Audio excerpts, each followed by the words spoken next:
اور میاں کوئی بہت زیادہ کھا لیتا ہوگا تو وہ کتنا کھا لیتا ہوگا؟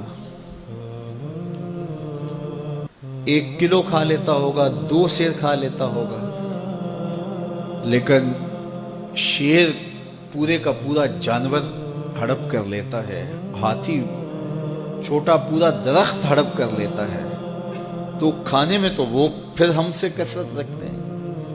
یہ کتنے کتنے جانور ہیں جنہوں نے کتنے خوبصورت اپنے لیے گھونسلے بنائے ہوتے ہیں۔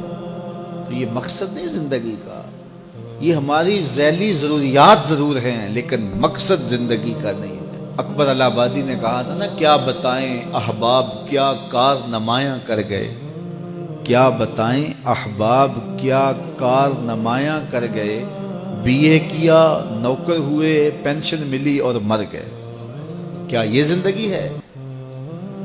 کہتے جی فلاں بندہ رزق حلال کماتا ہے، کسی کو ضرر نہیں دیتا، بس ٹھیک ہے، اچھی بات ہے، لیکن یہ کام تو چیونٹی بھی کرتی ہے۔ صبح اپنی بل سے نکلتی ہے، اپنی خوراک ڈھونڈتی ہے، کسی کو ضرر نہیں پہنچاتی۔ چیونٹی کا مزاج دیکھا ہے کہ وہ آ رہی ہے تو آگے آپ کو چیز رکھتے تو وہ راستہ بدل لیتی ہے، وہ مزاحمت بھی نہیں کرتی، خود کھاتی ہے، بچوں کو کھلاتی ہے، موسم برسات کے لیے جمع بھی کر لیتی ہے۔ اور یہی اگر وظیفہ حضرت انسان کا ہو تو پھر یہ اشرف کیسے ہے؟ یہ ایک وظیفہ تو چیونٹی بھی ادا کرتی ہے۔ گھونسلے تو اچھے جانور بھی بنا لیتے ہیں، یہ اچھا گھر بنا لیا تو یہ کامیاب کیسے ٹھہرا؟ اس کی زندگی کا کوئی مقصد تھا۔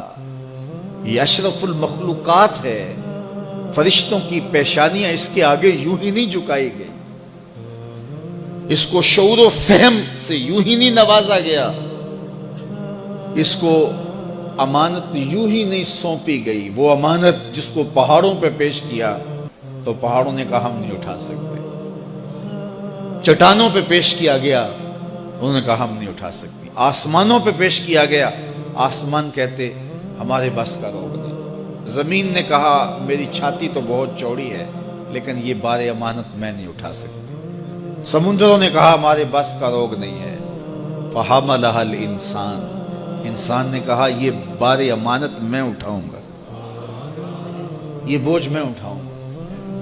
تو اس نے یہ ذمہ داری خود لی ہے، خود قبول کی ہے، اس نے یہ مکلف ہے۔ باقی مخلوقات مکلف نہیں ہیں، غیر مکلف ہیں، یہ مکلف ہے۔ یہ اپنے مقصد کو سمجھے، زندگی کے اہداف طے کریں، زندگی کے مقاصد طے کریں، ساری زندگی اس کے گرد سفر کرنی چاہیے۔ پاگلوں کی طرح کبھی ادھر سر اٹھا کے چل پڑیں، کبھی ادھر سر اٹھا کے چل پڑیں، اللہ سے راستہ مانگو۔ اور جس کو یہ نصیب نہ ہوا، دیکھیے آپ نے یہاں سے لاہور جانا ہو تو سب سے پہلا کام آپ کو کیا کرنا ہوتا ہے کہ رخ سیدھا کرنا ہوتا ہے۔ اگر آپ نے لاہور جانا ہے تو آپ کو یہاں جنوب کا رخ کرنا ہوگا، تو پھر آہستہ آہستہ بھی چلیں گے تو ایک دن پہنچ جائیں گے، پیدل بھی چل نکلیں گے پھر بھی پہنچ جائیں گے، سائیکل پہ جائیں گے پھر بھی پہنچ جائیں گے، موٹر سائیکل پہ جائیں گے پھر بھی پہنچ جائیں گے، گاڑی اور جہاز پہ جائیں گے پھر بھی پہنچ جائیں گے۔ گاڑی والا جلدی پہنچ جائے گا، سائیکل اور پیدل والا ذرا تاخیر سے پہنچے گا، جو رک رک کے جاتا ہے وہ بھی پہنچ جائے گا، کچھ وقت لگ جائے گا اس کو۔ جب منزل کا رخ سیدھا ہے تو چلنے والا سست بھی چلے تو ایک دن پہنچ جائے گا، اور اگر رخ سیدھا نہیں ہے، جانا لاہور تھا رخ ادھر کا ہو گیا، تو جتنا تیز چلے گا منزل سے اتنا ہی دور ہوتا چلا جائے گا۔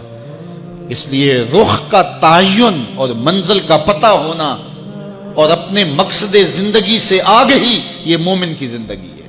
اور یہ روز اللہ کی بارگاہ میں وہ دعا کرتا ہے، اہدنا الصراط المستقیم، مالک مجھے مستقیم سیدھی راہ کی ہدایت عطا کر دے۔ اور جس کے پاس یہ نہیں ہے اس کے لیے اضل سبیلا کا کہا گیا، وہ بھٹکا ہوا مسافر ہے۔ آہستہ چلو لیکن منزل کا تعین کر کے بڑھو، بڑھتے رہو، منزل تمہارا استقبال کرے گی۔ حضور نے فرمایا اللہ اس شخص کے چہرے کو تر و تازہ رکھے جس نے میرے سے کوئی حدیث سنی، پھر جیسے سنی اس کو ویسے آگے پہنچا دیا۔